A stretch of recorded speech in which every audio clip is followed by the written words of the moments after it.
की निद्रा के लिए अक्षत तप किया जाता है। अब अवनोदय का दूसरा नाम पुनोदय तप भी है। पुनोदय का अर्थ होता है भूख से कभी खाना, अपने भोजन में से एक रात को आधी लेके कम करके खाना पुनोदय तप कहलाता है। यह तप क्यों किया जाता है? यह तप संयम को जागृत करने, दोषों को प्रशम करने, संतोष और साधना की सुखपूर्वक सिद्धि के लिए किया जाता है। जाते हैं तब मन में संकल्प लेकर जाते हैं, जिसे आप लोग विधि कहते हैं। जैसे एक कलश 2 कलश से प्रदान होगा तो जाएंगे, नहीं तो नहीं। एक मोहल्ला 2 मोहल्ला तक ही जाऊंगा, यह प्रति परिसंख्यान तक है। ऐसा करें ही यह नियम नहीं है, रोज करें यह भी नियम नहीं। मैं हूँ चौथा तप।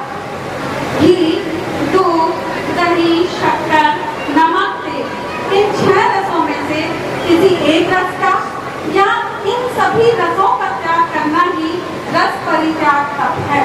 अथवा वनस्पति, बादाम, पिस्ता आदि का त्याग भी रस परित्याग तप है। रस परित्याग तप क्यों किया जाता है? यह तप रसना इंद्रिय को जीतने के लिए, निद्रा एवं प्रमाद को जीतने के लिए तथा कर्मों की निर्जरा के लिए किया जाता है। इसके अतिरिक्त मैं ये भी चाहूंगी कि हम सब एक दिन में 1 घंटे के लिए निंदा रस और मोबाइल रस का त्याग भी अवश्य करें। जरूर ये स्वाध्याय ध्यान आदि की सिद्धि के लिए एकांत स्थान पर शयन करना, आसन लगाना ही विविध शयासन तप है। यह तप क्यों किया जाता है? यह तप चित्त की शांति के लिए, निद्रा को जीतने के लिए और कर्मों की निर्जरा के लिए किया जाता है। अब आएगा हमारा छठा तप।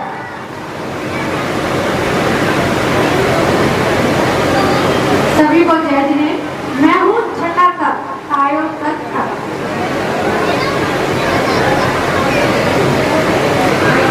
काय क्लेश तप, छठे नंबर का काय क्लेश तप हूँ। यह तप क्यों किया जाता है? इस तप से हमें जिससे शरीर को सुख मिले उसको त्यागना काय क्लेश तप कहते हैं। जैसे गर्मी में धूप में बैठकर, जाड़ों में नदी के किनारे बैठकर और बरसात में वृक्ष के नीचे बैठकर तप करना काय क्लेश तप कहलाता है। ये क्यों किया जाता है? इससे क्या फायदा है? इस तप को करने से हमें कष्टों को सहन करने की क्षमता आती है, जिन शासन की प्रभावना होती है, कर्मों की निर्जरा होती है, इसीलिए यह तप किया जाता है।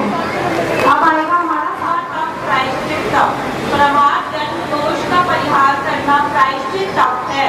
व्रतों में लगे हुए दोषों को प्राप्त हुआ साधक जिससे पूर्व किए अपराधों से निर्दोष हो जाए, वह प्रायश्चित तप है। धन्यवाद। मैं हूँ आत्मा तप विनय। मोक्ष की साधन रूप सम्यक दर्शन ज्ञान आदि में तथा उसके साधक रूप गुरुओं आदि में अपनी योग्य रीति से सत्कार आदि करना विनय तप है। पूज्य अश्वादरों विनय है। पूज्य पुरुषों का आदर करना विनय तप है। अब आएगा हमारा नौवां तपों में से नौवां तप है वैयाकरण तप। अपने शरीर से और अन्य वास्तविक वस्तुओं से मुनियों और त्यागियों की सेवा करना और उन पर आए उपसर्ग को दूर करना वैयाकरण तप है। वैयाकरण करने से हमें निरंतर प्रकृति का बदली हो सकता है। इसलिए जब भी अवसर मिले हमें मुनियों और त्यागियों की मन वचन काया से सेवा करनी चाहिए।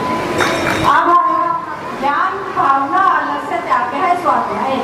आलस्य त्याग कर ज्ञान की आराधना करना स्वाध्याय तप है। स्वाध्याय तप से ज्ञान वर्णीय कर्म का क्षय होता है। स्वाध्याय से अनंत कर्मों की निर्जरा होती है। समय का सही उपयोग करने से, रखने से अनंत पुण्य का बंध होता है। इसीलिए स्वाध्याय को परम तप कहा गया है। आगम की वाचना, रचना, अनुप्रेक्षा, परिवर्तना, स्वाध्याय के अंग। अब आएगा हमारा मैं हूँ यू सत्य। मेरा स्थान जाना है।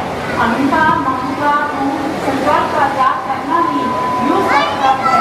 बाह्य अभ्यंतर का त्याग करना ही यू सत्य ध्यान